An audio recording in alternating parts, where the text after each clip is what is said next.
Oh, hello there. Welcome back to the show. If you're new here and you don't know what the flapdoodle's going on, here is the link to the first episode. Enjoy yourself. Yeah. For those returning customers, let's get into it, shall we? Previously on the Legend of Korra. No, I'm kidding. Okay, let's start for real. We begin down in the South Pole, but not in the complex or Wolf Cove. This, we soon realize, is Korra's old house in the little village. Tonrak and Senna have come back looking for their daughter, but the old hut is empty. In fact, it looks as though no one has been here for a long time. Senna fingers the wall and holds back tears. I knew she probably wouldn't be here, she whispers, but I just had to make sure. Tonrak comes over and hugs his wife tenderly. The room somehow feels far too cold and dark. Sometimes, I really wish it hadn't been her, Senna sniffs. Tonrak says nothing at first, but you can see it in his face. He agrees. We should rejoin the search party soon. Senna nods, trying to push past her feelings so that she can focus on the task at hand. But when they begin to leave, she finds that she is stuck at the doorway. Like she can't bring herself to take that first step outside. We jump back to the Probending stadium where Mako and Bolin's game is underway. It's a spectacular display of undisciplined, unregulated, wild bending. Soon, the stone arena floor is unrecognizable, and the audience periodically gets splashed by one of the waterbenders. In the end, though, despite how hard the fire ferrets seemingly try, and despite Korra's cheers, they wind up losing the game. And once again, our champions have defended their title. Give it up for your flying lemurs! The announcer bellows, much to the satisfaction of the crowd. Korra, however, is the exact opposite of satisfied, and she runs into the hallway, searching for the locker room. When she finds it, she barges in. "Bolin!" she calls. "Korra! What are you doing here?" he asks in a panic. Mako and their waterbender teammate exchange a look and then roll their eyes. "I can't believe the way everyone was booing you! Please tell me you're gonna have a rematch," says Korra. Well, Bolin stammers. But before he can finish, someone else joins them there in the locker room. A very loud, very flashy someone. "Bolin, Mako, Hasuk, my boys! That was brilliant, just brilliant, a real showstopper. You had them wrapped around your pinky finger." He stops when he sees Korra standing next to him, and he smiles. "And who might this little lady be?" Bolin quickly steps between them, puffing out his chest a little. "She's with me," he says quickly. "And who, may I ask, are you?" says Korra, leering at him from over Bolin's shoulder. "Butaka's the name, Probending's my game. I'm the one bleeding money for this ragtag shindig, and speaking of which, here's your winnings, boys, just like we agreed." From underneath his garishly purple coat, he whips out a sum of yuans and hands them to Mako. The first thing he does is count them suspiciously. "You're getting paid? For losing?" Korra frowns. "And not as much as we were promised," says Mako, glaring up at Butaka. "Hey, don't give me that look. You know you boys are like sons to me. It was just a slow night for bets, simple as that. Don't spend it all in one place now." With a toss of his purple coat, he exits, winking at Korra. Bolin immediately puts himself between them again. Hasuk then grabs some of the yuans and stuffs them in his pocket. "I can't believe I work for that peacock pigeon," he grunts as he walks out. All Mako can do is sigh and hide away the last of the yuans before they all get snatched. "I don't understand," says Korra. "What did he mean, a slow night for bets?" "It means we promise to lose and Butaka shares some of the winnings. What's not to understand?" Mako bites out. "So you lost on purpose?" Korra goes on, stunned. "She's a real genius, this one," Mako quips as he gets his things together and starts to leave. "A true mechanist." Korra gets a little redder in the face as she blurts out, "Would everyone please stop calling me things that don't make any sense?" Bolin just chuckles. "I guess Republic City must seem like a whole other world to you, huh?" "You have no idea." Bolin stows his uniform and leads Korra out of the room so that they can keep talking, and all the while Mako is eyeing him with more than a little frustration. Bolin and Korra are now casually strolling through the hallways. The games are over for the night, so the crowd is beginning to trickle out of the stadium, and there are people milling about everywhere. "So what brings you into town, anyway?" asks Bolin. Korra tenses.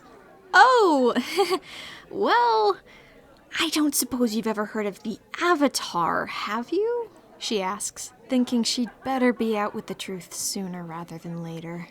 However, the moment she says Avatar, Bolin goes a little pale. That's a good joke, Korra! Your friend Olimar sounds like a real character! He suddenly laughs, eyeing the people around them nervously. They eye him back in a similar fashion, as does Korra. "What are you?" she tries to ask, but Bolin is already pulling her to the side, trying to get away from the crowds. "Jeez Louise," he exclaims in a whisper.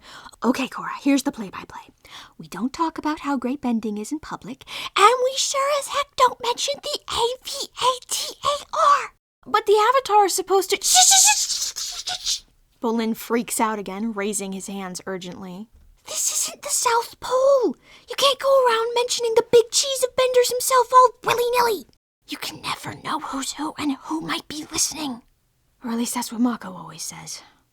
Korra slowly realizes that A, he must be talking about Avatar Aang, and B, she probably shouldn't go around advertising that she's the Avatar.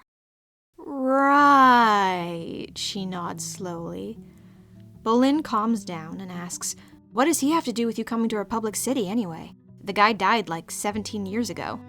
Korra's not sure what to say and tries to scramble together a coherent sentence. I guess you could say he sort of inspired me to come here?" "Huh. I mean, I guess he was one of the founding fathers. You come all by yourself?" Korra looks away. "Yeah," she says, realizing she's still in a bit of a pickle. Bolin thinks for a moment, then has an idea. "Hey, you still hungry? Why don't you come back to Mako and my place for dinner?" "Really?" Korra asks hopefully. "Sure, why not? It's like I always say, benders stick together, right?" He holds out his fist to her, and she looks at it a moment before smiling. "Benders stick together," she replies, bumping her own fist into his. An airship is currently flying over the Silver Sea in the night. Its point of origin, the South Pole. Its destination, Republic City. Inside, Master Tenzin is addressing a small company of soldiers. "Not a word of this is to get out while we are in the city. Is that understood?" he asks them. "Sir, yes, sir," they reply. Then Tenzin turns around to look at his crewmate, Prince Kota, who is reclining in a comfy chair eating blueberries. "Anything you'd like to add, Captain?" says Tenzin, raising an eyebrow. Kota's eyes are and remain closed as he waves a lazy hand in the air. Yeah, what you said." Tenzin's eye twitches. "I'm sure the troops would appreciate a more authoritative word from their commanding officer." Kota sighs and gets up. Men, at 0200 hours yesterday morning, a ship departed from Wolf Cove's main port. That ship, unbeknownst to the crew, may have been hauling a stowaway. Our mission is to find that ship, find Avatar Korra, and bring her back to the South Pole. But, without making it obvious that we're tracking a runaway Avatar, because you all know what would happen if word got out about that. Two of the soldiers exchange a glance. So do your best out there. Dismissed. The soldiers leave, and Kota returns to his chair, looking rather proud of himself. Tenzin remains unimpressed. "Remind me again how you became captain of the Royal Guard," he asks. "Hey, look, it's not my fault I don't feel up to giving a big dramatic speech. I get airsick," says Kota as he picks up another blueberry and pops it in his mouth. "Aha," Tenzin murmurs. He turns around for a moment and says to himself, "Mother, please let there be a good reason you assigned him to this mission." Facing Kota again, he straightens and says, "Right then. Once we get to port, we're going to need to track down the SPS Melina and confiscate it so that we can conduct a thorough search. Although I fail to see how we can accomplish that without drawing any unwanted attention. And beyond that, if she really is in the city, then Korra's undoubtedly fled the harbor by now." The more he talks, the more Kota's eyes begin to stare off into the distance. Whoa, Big T. Do you think that you could maybe, chill out with the monologuing for a sec?" Tenzin frowns and twitches again. Do you even comprehend the significance of this mission at all? Look, Aunt Katara's the one who thought I should be here. Clearly she thinks I'm exactly what this mission needs, Kota goes on, reclining again. Let go of what you can't control, Tenzin mutters to himself. Let it go. Kota glances at him. And would you stop with the serious face? We won't reach the port for at least 5 hours. Relax a little. Tenzin uses every bone in his body to resist more primitive instincts and instead huffs away. Back at the Probending Stadium, Bolin is leading Korra up some rickety wooden stairs. Just a little further, says Bolin excitedly. Did you say you guys live in an apartment or an attic? Korra quips. Technically, both. Bolin opens the door to their apartment, and Korra is stunned. It ain't the Ritz, but welcome to our little slice of Republic City. It's quite spacious, with a ceiling high enough for a second level. But what immediately catches Korra's eye are the windows in every direction. You can see all of Republic City from here, shining in the dark. This is incredible, she breathes as she rushes to one of the windows. Bolin comes up beside her. Just then, a small fuzzy creature appears. It's a fire ferret, and he scrambles up onto the windowsill, sniffing curiously. Korra jumps back a bit in surprise, but then smiles. "Who is this little guy?" she asks, holding out her hand to him. "This is Pabu," Bolin explains as the little rascal begins to scurry up Korra's arm. "Our resident troublemaker." "Aw, how much trouble could this little guy cause?" asks Korra as he begins to rub up against her neck like a cat. Suddenly, both Bolin and Korra are keenly aware that there is someone standing behind them. "What are you doing?" Mako asks. They both jump out of their skin and Pabu scurries away. Bolin steps forward. "I just invited Korra up for dinner because—" "Bolin, a word." Mako cuts his brother off in a hushed voice. "I'll be right back," Bolin assures Korra. She stays by the window, Pabu appearing on her shoulder again, and tries not to overhear the boys as they begin to talk amongst themselves. "What are you thinking?" Mako whisper hisses. "Letting a stranger into our home?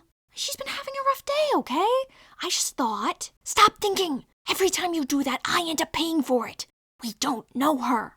She's a bender. She's all alone, and she's got no money. She's not a lost puppy, Bo. So what, are we just supposed to send her off to the poorhouse?" Bolin asks, staring Mako down.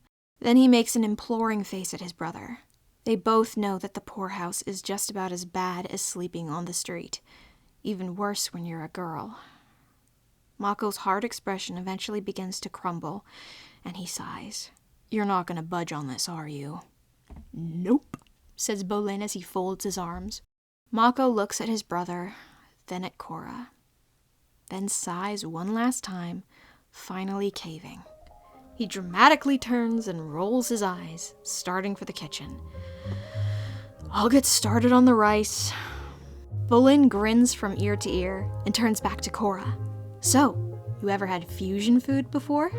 A minute or two later, they're all in the kitchen together. Mako is frying fish using his firebending, and Bolin is chopping vegetables. Korra, meanwhile, is watching the pair of them, particularly Mako. "Wow, I never would have pegged you for the cooking type," she remarks. Mako glances at her, but says nothing. "You want to help me chop the veggies?" asks Bolin. "Sure," says Korra. "How do you do it?" Bolin looks a little surprised as he hands her a knife. Just hold it like this, close to the blade, and then with your other hand hold the pepper with your knuckles out. Like this? Yep. Now, first, you're gonna want to chop the top off." Mako watches the two of them out of the corner of his eye, specifically Korra. He's sure that something bad is going to happen soon. He just doesn't know what. Suddenly, his nose is alerted to the fact that he's about to let the fish burn, and he quickly jumps into action to save it. "Ta-da!" Bolin announces as he unveils their finished dish. It's a rice bowl topped with fried fish, bell peppers, artichoke hearts, and green onions with a drizzle of sauce and fire flakes on top. "Dig in!" Korra takes a bite and smiles. This is the best thing I've had all day." She takes several more hungry bites, only for her tongue to start burning. "Spicy!" Bolin just laughs. I guess I forgot to mention, firebenders like it hot. Korra glances again at Mako, and then back to Bolin. So you two are really brothers? Yeah, Dad was born here, but Mom was from the lower rings of Ba Sing Se, Bolin explains. Did they still live in the city? Korra asks. Bolin's expression falters. Not exactly. They died 10 years ago, says Mako bluntly. I'm so sorry, says Korra, watching him. What happened to them? Mako takes another bite. To the outside world, he doesn't seem to be bothered much, but inside, he can still remember that terrible, horrible day with unwanted clarity. The day a random stranger took their lives. They wandered into the wrong part of town, is all Mako will say to Korra. Korra frowns at first, but then slowly understands. Butaka found us, gave us a job and a place to live, Bolin explains. We've been here ever since. Korra takes a moment to think this over, and in doing so, she looks around at the room in a completely different light. She realizes just how little the boys have, and here she is, eating their food, using their electricity, and spending their time. She smiles sadly down at her empty bowl. Thank you both so much for inviting me to dinner, she says earnestly. I don't know where I'd be tonight if it weren't for you. Bolin finishes the last bite of his rice and says, So you don't have any relatives here in the city? No friends? Where were you planning to sleep? Korra becomes sheepish and can't look either of them in the eye. I guess I wasn't really planning. Bolin suddenly smiles at Mako. Mako looks very stern. Bolin nods. Mako shakes his head. Bolin nods his head harder. Mako's eye twitches. Why don't you stay here with us for a few days? Bolin suggests while Mako silently dies in the background. Really? Says Korra. Just until you get on your feet anyway, says Bolin. Korra is so overwhelmed at his generosity that she immediately goes to hug him. I seriously don't know how to thank you. You can start with helping out around the apartment, says Mako bitterly. I'm not going to have any freeloaders living with us. Thank you! Korra smiles, attempting to give him a hug as well, but Mako gently pushes her away. Don't mention it.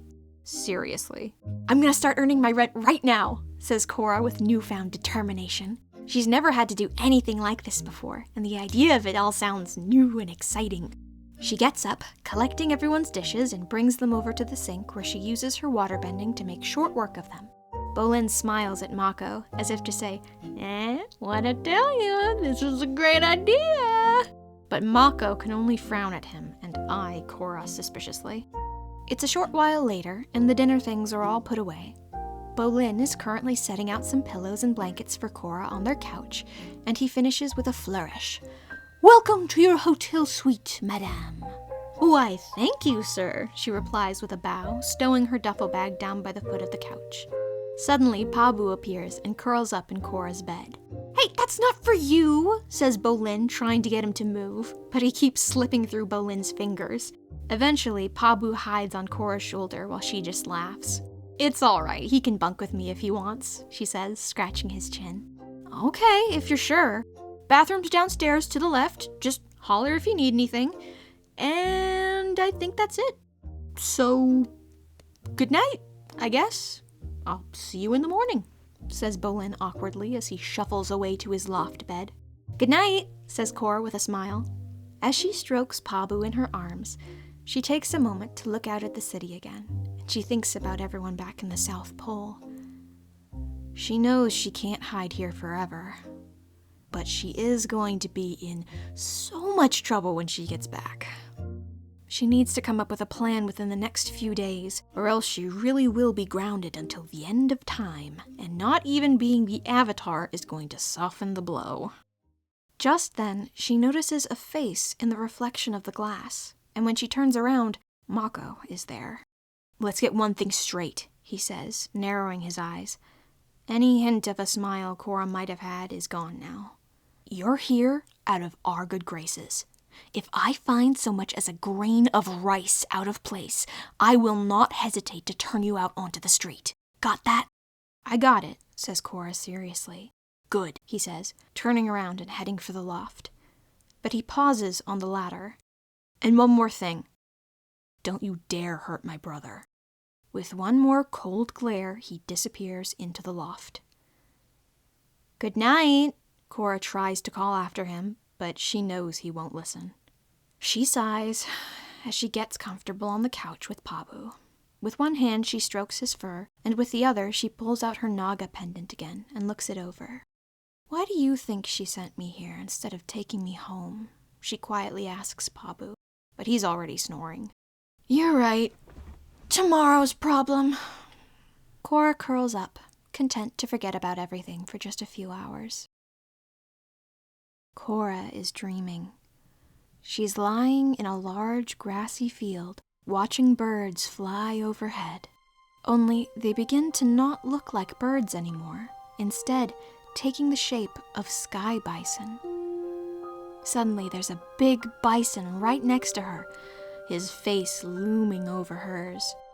She scrambles to her feet as they both stare at one another. The bison bellows gruffly, almost like a growl. "What do you want?" she asks him. The bison naturally doesn't answer, and instead takes off flying, revealing that someone was standing behind him. A very familiar, bald someone. His face is obscured, but his eyes and tattoos are glowing, and Korra begins to panic again as flashes to her visions take over her mind. "No," she whispers, staggering back. "Korra," Aang calls out, reaching for her. "No!" Korra cries, and suddenly fire is bursting from her hands uncontrollably and setting the field alight. She clutches her head as Aang calls out again.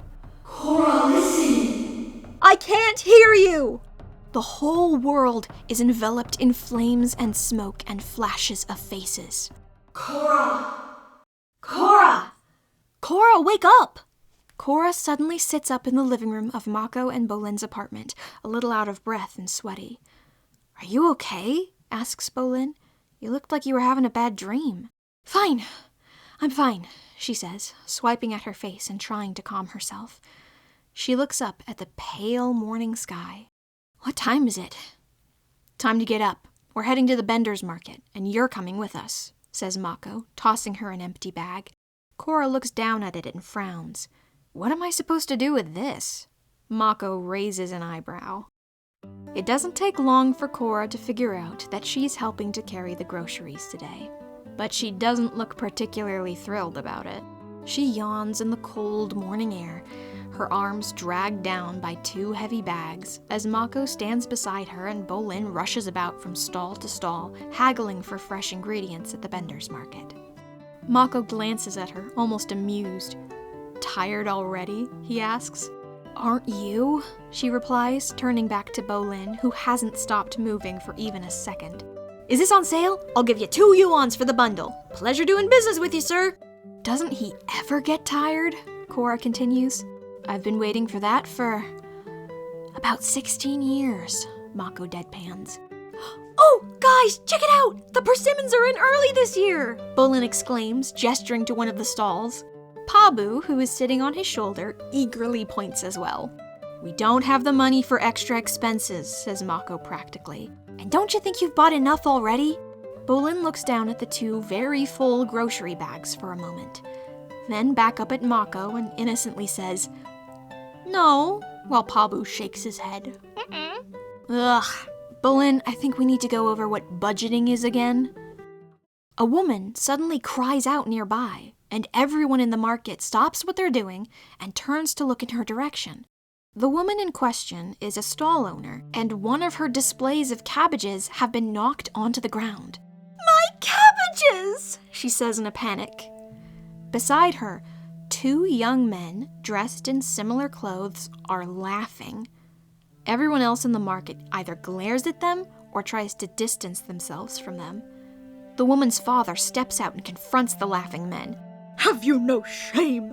This stall has been in our family for 3 generations, he says. "Aw, boo-hoo," says one of the young men. "The little Bender's mad." Korra instantly feels her knuckles tensing. She steps forward, but Mako grabs her. "What do you think you're doing?" he asks.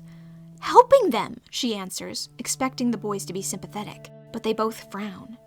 It's usually better not to get involved, says Bolin sadly.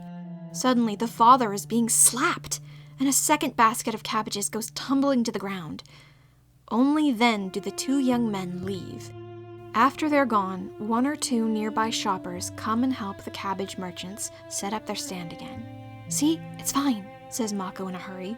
Let's just get what we need and go. I don't understand, says Korra, still being dragged along by Mako. She keeps glancing back at the cabbage stall. Why shouldn't I have gotten involved? Those two guys were way out of line. Mako and Bolin both stop and look at each other.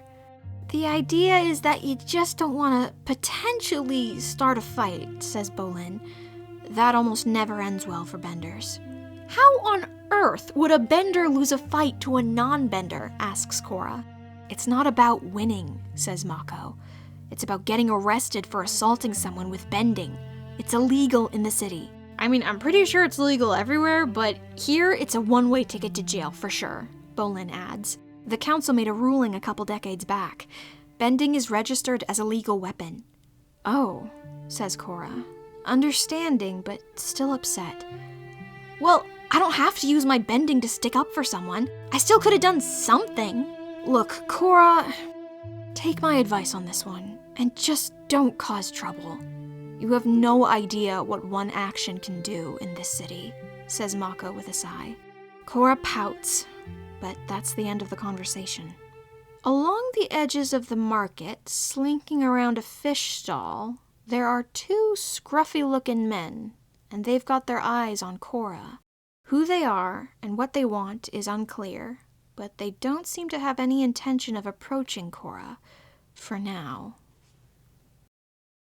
Across town, the southern airship is finally pulling into port, greeted by the Air Master Controller.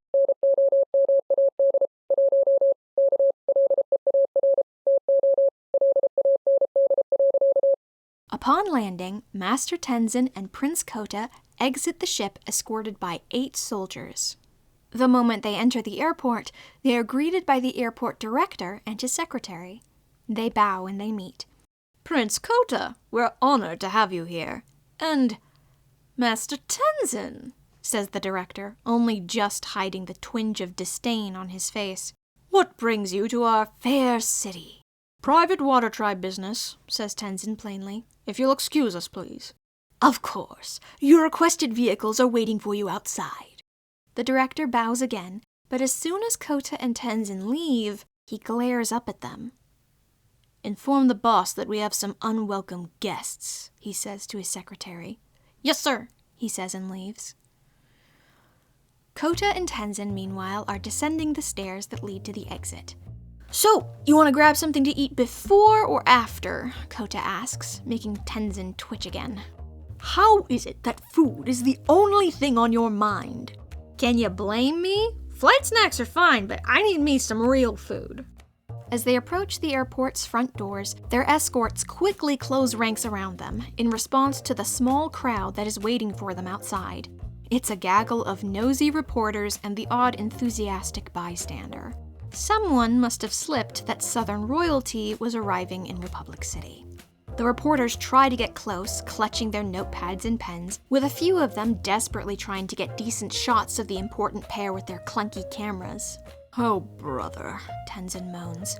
Prince Kota! Prince Tenzin! One of the reporters call, trying to see them from around their bodyguards. We're with the Republic City Gazette. Mind if we take a few pictures? Not that his question means much, as his buddies are already snapping any pictures they can. As long as you get my good side, Kota smiles at them. It's just Master Tenzin, thank you, Tenzin replies, trying to walk past them all, but it's slow work. So what brings you to Republic City? Another man asks. I'm sorry, but before Tenzin can even finish, another question is asked. Is it true that you and your siblings renounced your royal titles to avoid being in succession for the Southern Throne? Tenzin just groans. Anywhere else in the world, the people knew to respect royalty and honored masters. But in Republic City, they were fair game. Kota suddenly leans in close to Tenzin, whispering, Hey, not that I'm complaining, but I thought that this was supposed to be a discreet mission. Tenzin is twitching again. Prince Tenzin, when will the next avatar be revealed? Do you have any comment on the political movements of the South Pole? Any updates on your wife and kids? Tenzin finally snaps.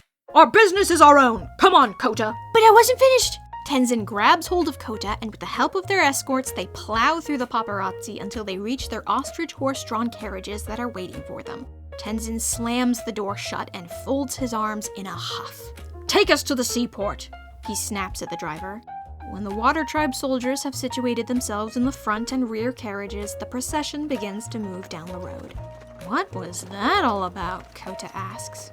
We don't have time for the paparazzi's frivolous nonsense, Tenzin grumbles. Well, correct me if I'm wrong, but doesn't storming off in front of the press make it more of a scene than it already was?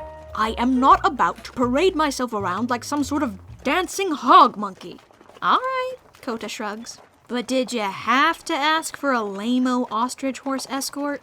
I don't trust those jerry-rigged motor carriages, says Tenzin, glowering. Seem to trust the airship just fine, says Kota. That's different. Kota raises an eyebrow. The Water Tribe procession slowly makes its way to the Republic City seaport, en route for the cargo ship known as the SPS Melina. Tenzin looks out his window solemnly. The workers there all pause what they're doing to watch the carriages go by, and suddenly Tenzin closes the blinds. I think we made a mistake, he says, getting Kota's attention. I've got a bad feeling. What do you want to do about it? Kota asks. After a moment, Tenzin says, just keep playing into the visiting royalty charade for now. It's a bit late for anything else. Kota nods seriously. Their carriage suddenly stops just beyond where the SPS Melina is docked, and the pair of them get out into the salty, cold air. Kota leads the way and approaches the nearest crew members. In a loud, authoritative voice, he says, "Where is the captain of this ship?"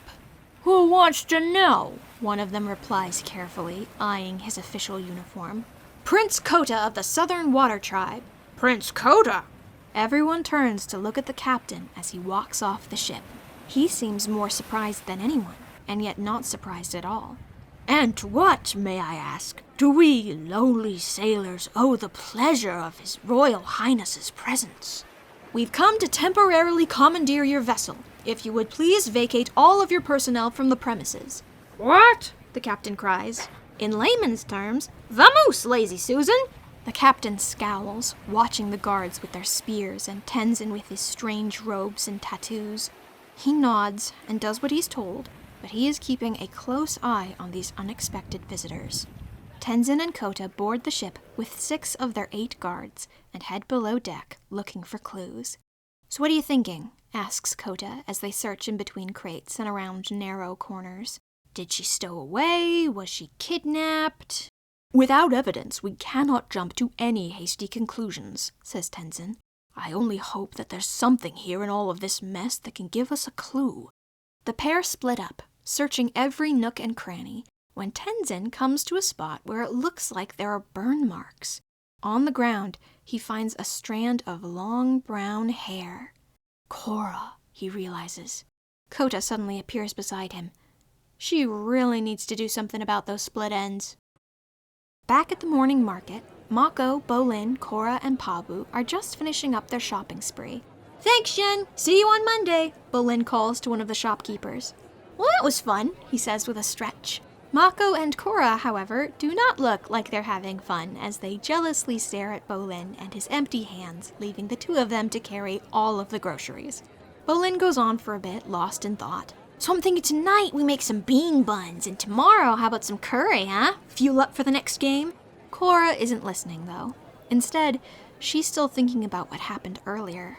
Mako notices, and his expression softens. Hey, I get that life in the city is different from the water tribes, but you get used to it after a while, he says, trying to be encouraging. I'm not sure I want to get used to it, says Korra thoughtfully.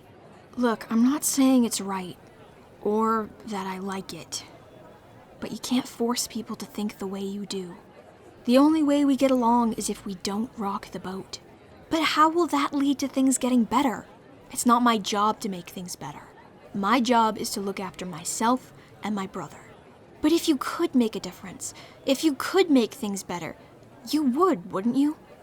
Korra is looking at him now with her big teal eyes full of determination and hope. and Mako can't help but falter in his response as he looks at her. Suddenly, they hear another commotion nearby. No, please! A man calls out, and then comes a sickening sound, like a fist hitting someone's face. Korra is instantly looking around, trying to figure out what is happening, and spots a small group of people up ahead in the market. Those two laughing men from earlier are among the group, and they're ganging up on an old firebender. Everyone else nearby seems too afraid to do anything. "Korra," says Mako in a warning voice. Korra can't take her eyes off the scene, though. It's some sort of shakedown by the looks of it, and that poor man probably didn't do anything to deserve it. Nothing except being born as a firebender. Every time he gets hit, it's like a knife being twisted in Korra's heart.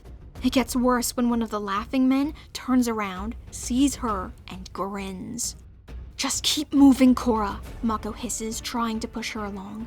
"That man's in trouble," she retorts, standing her ground. "Not our problem," says Mako. "What happened to bender stick together?" she asks. "Remember what I told you. We gotta look out for our own skin." "But what about his skin?" Korra presses, her fists already clenched. Who knows how much more abuse that poor man can take? Then Bolin steps forward, and his voice comes out small and sad. "Korra, we can't help everyone." Korra looks around for a moment, biting her lip, and thinking as fast as she can. As much as she doesn't want to cause trouble for the boys, she knows she won't be able to sleep at night if she does nothing now. "Maybe you can't," she says, dropping her groceries, "but I can." Suddenly, she's running towards the gang, Mako and Bolin shouting after her, but there's no stopping her now. "Hey!" she shouts, getting everyone's attention. "Why don't you pick on someone your own size?" In the middle of the group, there's a rather large man, and he seems to be the leader. He looks at her, smirks, and says, "You wanna go, Missy? Don't make me laugh." "Okay," Korra smiles, and then charges in, pulling water from the nearby gutters, sidewalk drains, and any lingering snow, slush, mud, or other watery substances in the streets. A fight has begun, and the moment Korra's water whip lands, knocking the poor firebender free of his captors, everyone in the market starts to panic and run away. Stall owners are gathering their things and rolling their wares to safety. Pedestrians are ducking for cover, leaving ample room for Korra to attack with another bigger waterbending move. She's going to freeze these thugs where they stand. Right as the water's getting close, "What the?" she gasps, as her water just falls to the ground, all limp and weird. One of the thugs has pulled out some strange sound cannon, and it's making her water constructs all wiggly and hard to control. In the moment she's distracted, the leader moves in, arming himself with some kind of large steampunk glove. "I'm gonna hit you so hard, you go flying back to the moon, little waterbender," he cries, about to strike, only for a large rock to hit him square in the face, sending him flying back spectacularly. Bolin is standing behind Korra, looking a little pale but determined. "Bender stick together." He nods to Korra, and she smiles. Mako comes up beside them, lighting his hands with fire blades. "This is not gonna end well," is all he says. "Get him!" barks the leader, his face very red. Now the fight truly begins. Korra leads the way, using only waterbending for the moment, but also a very impressive display of hand-to-hand combat. She's jumping and dodging and using her own opponent's strength against them, just like she was taught by some of the greatest combatants in the world. Neither Mako, Bolin, or the thugs have seen anything like her. However, she's never seen anything like these thugs either. That one guy with the sonic gun is a particular pain, and Mako does his best to single him out early on and knock the gun out of his hands so Korra can waterbend with ease. It's very similar to knocking a bending ball out of someone's hands during a game. But they have other weapons to counter Mako too. Flamethrowers and flame shields throw Mako off balance, leaving not a lot of room for him to do much except provide support for the other two. Bolin, meanwhile, is having a field day. There's not much you can do about the earth at your feet shooting up and punching you, though these guys try. Jumping out of the way is their first line of defense. But then one guy breaks out these dual gloves with some sort of jackhammery drills on them, and whenever he can get a chance, he breaks apart Bolin's rocks before they can cause damages. Overall, though, his reflexes could use some work. Even Pabu is joining in on the action, clambering up onto one of the thugs' faces and chomping down on his nose. At some point, Mako and Bolin are duking it out with the lackeys, and Korra faces off against the leader, who has 2 very large, very strong electro gloves on his fists. If she tries to get into close quarters combat, he'll overpower her. Most likely zap her, too. Her long-ranged water attacks are the main strikes she can count on, along with her agility and stamina to keep herself out of harm's way. But this guy is relentless. He chases her all over the mangled market. He smashes through the sides of buildings, all the while slinging insults at her. Come on, quit jumping around and fight like a man, he snarls.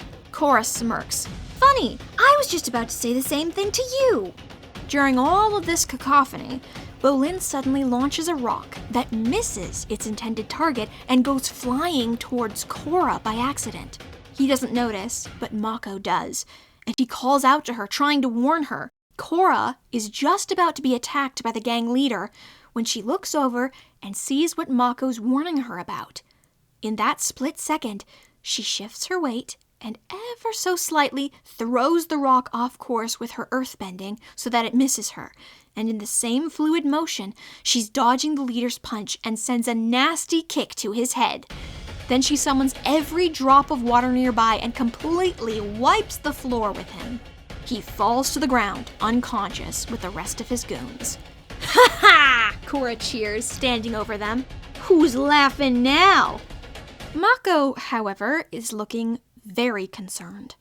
Not only did he witness Korra unleashing a scary amount of combat ability, but he could have sworn that she made that rock earlier move without touching it. Not only that, but as he looks down at the unconscious men, he finds another reason to be concerned. The leader is wearing some kind of medallion with a crest on it. It means something big. Oh no, he breathes, suddenly becoming nervous. Korra doesn't seem to notice and is instead stooping down to investigate the strange steampunk weapons. What are these things? She asks herself. Then, out of nowhere, Mako grabs both Korra and Bolin by the wrists and is pulling them along. Come on, we gotta get out of here. What? Why? Asks Korra. Just run! The 3 of them abandon the marketplace, looking like a total mess. Then Bolin comes back, running to grab the groceries. Wait, he says, scooping them up. Bolin! Mako and Korra cry. I'm coming! He calls back. Now that the dust is settling and the marketplace is calm, we can see that not absolutely everyone ran off. There are 2 mysterious men, the same men from earlier, who are slinking around a dark alleyway, and they were watching the entire time. They have their eyes set on Korra. They glance at each other, then disappear. Back at the seaport, Tenzin and Kota are leaving the SPS Melina and are now talking to the captain. "Thank you for your cooperation," says Kota professionally. Not that I suppose I had much of a choice, says the captain tightly.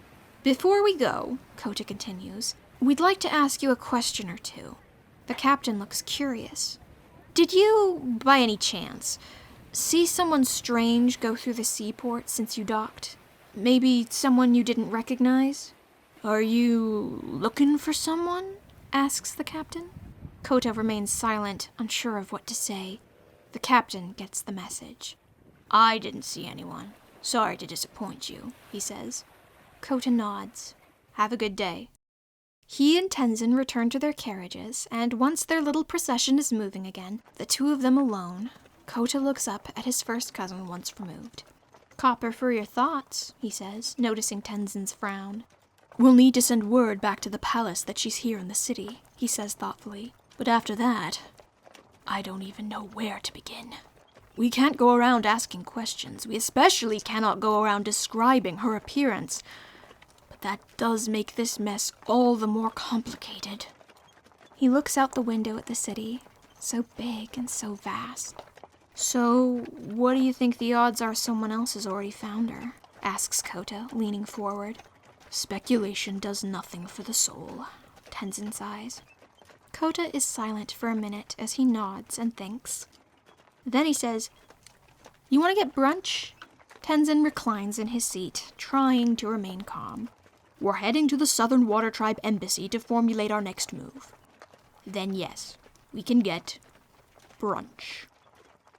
Back with Mako, Bolin, and Korra, the three of them are still running down the street in a panic. They barge into the Probending Stadium, they race up the stairs, and then burst into their apartment, where Mako starts shutting all the blinds and windows and locks the door. What's with all the running and the locking and the hiding? Says Korra, a little out of breath. When Mako is finished, he rounds on her. Where exactly did you say you were from? The South Pole, she says, eyeing him. Where in the South Pole? He presses, getting closer. Not far from the capital. And who taught you how to bend like that? Mako is very close now, and Korra doesn't like it. Who are you? Mako snaps. A random waterbender with no family, no ties to anyone, just shows up in Republic City taking down gang members like they're made of jelly? Whoa, wait, so those guys back there, says Bolin, finally catching on. We're members of the Wu Chen family, Mako finishes, still glaring at Korra. Bolin looks terrified. And no one messes with the Wu Chen family. So who do you think you are?